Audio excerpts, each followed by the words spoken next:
Hello বন্ধুরা, the mystic বং চ্যানেলে আপনাদের স্বাগত। আমি শোভন আছি আপনাদের সঙ্গে। এখানে আছে কিছু ভয়, কিছু রোমাঞ্চ। এইসব অতি প্রাকৃতিক গল্পের স্বাদ নিতে হলে আজই আমাদের পরিবারের সাথে যুক্ত হন। আজকে শুনছেন আমার লেখা একটি ভৌতিক ছোট গল্প, the haunting guest house. Rahul, Souvik আর সময় এই তিন মূর্তি মিলে বেড়াতে এসেছিল নর্থ বেঙ্গলের তিনচুকিয়া নামে একটি পাহাড়ি গ্রামে। সেখানে এসে তারা দ্য লা বেলেভিউ নামে একটি গেস্ট হাউসে উঠেছিল। ইউটিউবে একটি রিভিউ দেখে প্রায় সঙ্গে সঙ্গেই নিচের লিঙ্কে গিয়ে তারা এই অফবিট গেস্ট হাউসের বুকিং করে ফেলে। ভিডিওতে একজন অবশ্য তার কিছু ভৌতিক অভিজ্ঞতার কথা বলছিল। ফুটেজ কোনো কিছু পাওয়া যায়নি, তবু ভৌতিক পরিবেশ আর লোকটির মুখের আবছা ভয় এ সব কিছু আর তাদের কৌতূহলকে চেপে ধরে রাখতে পারেনি। অবশেষে তারা এখানে হাজির হয়েছে। বেশিরভাগ পাহাড়ি গ্রামে সুন্দর করে সাজানো গোছানো হয়, এটিও ঠিক তেমনই। বিকেলবেলায় হালকা বৃষ্টি হওয়ায় চারিদিকে কুয়াশার চাদর বিছিয়ে রয়েছে। সব কিছুই আলো আধারিতে ভীষণ সুন্দর, ভীষণ খোলাটে হয়ে রয়েছে। গেস্ট হাউসটিও বেশ নির্জন। আশপাশে তল্লাটে দু একটি বাড়ি চোখে দেখা যায়। গেস্ট হাউসের লাগোয়া খাদ, আর খাদের গা বেয়ে ঘন জঙ্গল, পাইন ফরেস্ট, তাতে আবার নানান ফুল। গেস্ট হাউসে পৌঁছতেই লাচেন তাদের রিসিভ করে। এটি তার পৈতৃক বাড়ি। এই রকম নির্জন জায়গায় গেস্ট হাউস সারা বছরই যে প্রায় শূন্য থাকে তা বলাই বাহুল্য। লাচেন আর বিয়ে করেনি। 5 বছর আগে করোনা ভাইরাসে আক্রান্ত হয়ে তার বাবা ও মা একসাথে মারা যায়। জীবনের অর্ধেক গণ্ডি পেরিয়ে লাচেন তার এই পৈতৃক ভিটির মায়া আর কাটিয়ে চলে যেতে পারেনি। পাহাড়, জঙ্গল আর একলাই বাড়িটিকে আঁকড়ে রয়ে গেছে। লাচেন তাদের অপর একটি ঘরে নিয়ে গেল। যেতে যেতে এই প্রথম সৌভিক কাছ থেকে লক্ষ্য করলো যে লাচেনের চোখ দুটো যেন ভীষণভাবে ঘোলাটে, যেন অতীতের এক ভয়ঙ্কর বিভীষিকা জড়িয়ে আছে এই চোখ দুটিতে। কাঠের সিঁড়ি বেয়ে তারা ঘরের সামনে এলো।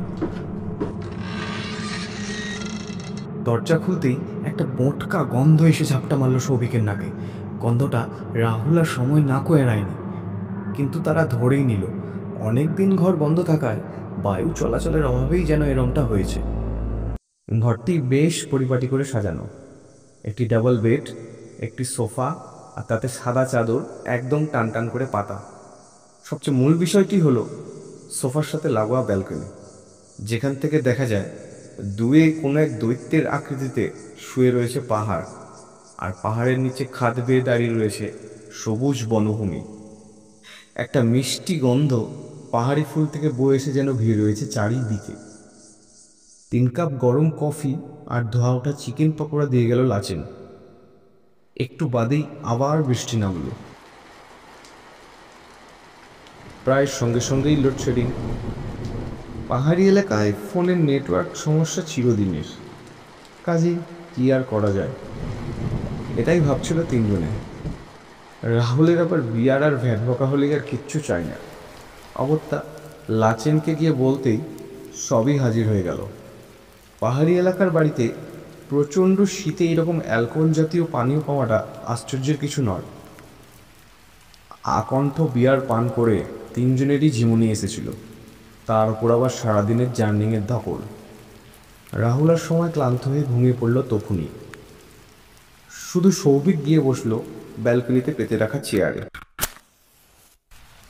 একটা সিগারেট জ্বালল সে। বৃষ্টির হালকা ছিটে ফোঁটা হাওয়ায় উড়ে এসে তার গায়ে লাগছিল। হালকা ঝিমুনিতে তার মনের মধ্যে নানা রকম খেয়াল উকি দিচ্ছিল। লাচেনের চোখ দুটো ঘোলাটে দেখলো কেন সে? সে কি একাই দেখলো, নাকি তার মনের ভুল? আর ঘর খুলতে ওই বোটকা গন্ধটা এত এত অস্বস্তি লাগছে কেন তার? হঠাৎ হঠাৎ মনে হলো পাহাড়ি ফুলের মিষ্টি গন্ধটা যেন আরও তীব্র হতে শুরু করেছে। শরীর ও মন যেন ধীরে ধীরে অবশ হয়ে আসছে তার। চেয়ার থেকে সে উঠতে চাইছে, কিন্তু পা যেন কিছুতেই নড়াতে পারছে না। হঠাৎ আবছা অন্ধকারেই সে দেখল তার সামনে এক দৃষ্টিতে ঘোলাটে চোখে তাকিয়ে রয়েছে লাচেন। সে যেন নরক থেকে উঠে আসা কোনো এক বিভৎস বিভীষিকার চাহনি। চিৎকার করতে মন চাইল সৌভিকে, কিন্তু না, গলায় যেন আর কোনো শক্তি অবশিষ্ট নেই। নেশাচ্ছন্ন অবস্থায় সৌভিক দেখল লাচেন প্রথমে তার দুই বন্ধু এবং অবশেষে তার গলার উপর ঝাঁপিয়ে পড়ে নিজের মুখগহ্বর থেকে বের করে আনা ধারালো দুটো দাঁত ফুটিয়ে চোঁচো শব্দে রক্ত চুষছে। না না না, এরপর আর কিচ্ছু মনে নেই তার।